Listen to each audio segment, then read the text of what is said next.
You are enough. I know that might be hard to hear right now, because somewhere along the way, you started keeping score, measuring yourself against who you were supposed to be, against what you were supposed to have accomplished by now, against the version of yourself you imagined when you were younger and full of hope. And the gap between that person and the one you see in the mirror, that gap feels like failure. But I want to bring you to a moment in Scripture.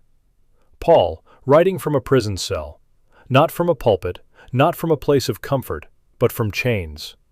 And he says this, "I have learned, in whatsoever state I am, therewith to be content." Learned. He didn't say it came naturally. He didn't say God snapped his fingers and the peace just arrived. He said he learned it. Through hardship, through loss, through the kind of circumstances that would break most of us. And that word, learned, it's important, because it means contentment is not a personality trait you either have or don't have. It's a practice. It's something you grow into. And you are allowed to still be in the process of growing. Here's what I want you to understand about contentment. It is not the absence of ambition. It is not resignation. It is not giving up on the life God has placed inside you. Contentment is the deep, unshakable conviction that God is not finished with you yet, and that where you are right now is not where you will always be. So stop waiting until you feel ready. Stop waiting until the circumstances line up.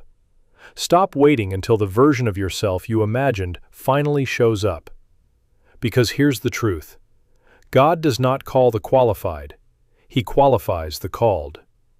Moses couldn't speak. He stood at the burning bush and told God he had the wrong man. David was the youngest, the overlooked one, the one nobody thought to bring in from the field when the prophet came looking. Peter was impulsive and loud and denied Jesus 3 times on the worst night of his life. Paul, before he was Paul, was hunting Christians down and watching them die. And God used every single one of them, not in spite of their weakness, through it. Your weakness is not a disqualifier. It is an invitation. An invitation for something greater than your own strength to show up. An invitation for God to write a story that leaves no doubt about who gets the credit. I want you to think about something. The enemy of your soul does not waste time on people who don't matter. He doesn't spend energy discouraging people who pose no threat. The fact that you are fighting, the fact that doubt and fear and that voice that says you're not enough keep showing up, that says something about you. You are worth the fight. You woke up today. You are still here. And that matters more than you realize. There is a version of your life that only you can live. There is a purpose woven into you that predates your birth. The Scripture says God knew you before He formed you in the womb. Before your first breath, before your first failure, before the worst thing that ever happened to you, He knew you, and He chose you anyway. Not the polished version of you, not the version that has it all together. You, as you are, where you are, with everything you carry. So here is what I want to leave you with today. Stop apologizing for where you are. Stop treating your story like it's less than because it doesn't look like someone else's.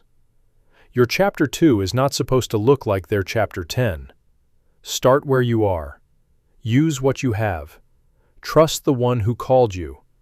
And take one step forward today, just one, in the direction of who He made you to be. Because the God who holds the universe in His hands is not overwhelmed by your situation. He is not surprised by your struggle. He is not disappointed in your pace. He is for you. He is with you. And He is not done with your story. Not even close.